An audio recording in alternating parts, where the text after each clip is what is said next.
എത്ര മനോഹരമായൊരു കാഴ്ചയാണ് നമ്മളിപ്പോൾ കണ്ടുകൊണ്ടിരിക്കുന്നത്.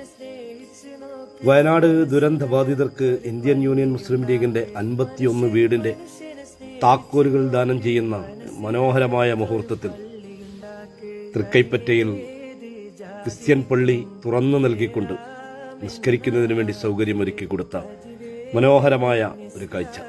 ഇതാണ് മതേതര കേരളം ആഗ്രഹിക്കുന്നതും നമ്മൾ പ്രതീക്ഷിക്കുന്നതും നമ്മൾ ചെയ്തുകൊണ്ടിരിക്കുന്നതും.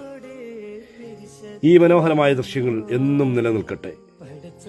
ഈ സംസ്ഥാനവും നമ്മുടെ സമൂഹവും ഒരുമയിൽ ഐക്യത്തോടുകൂടി മതേതരത്വത്തിന്റെ കാഴ്ചപ്പാടുകൾ മുറുകെ പിടിച്ച് പ്രവൃത്തിപഥത്തിൽ നടപ്പിലാക്കി മുന്നോട്ട് കുതിക്കട്ടെ. എല്ലാവർക്കും അഭിവാദ്യങ്ങൾ നേരുന്നു. ജയ് ഹിന്ദ്. സസ്നേഹം, മുജീബ് ആവിലോറ.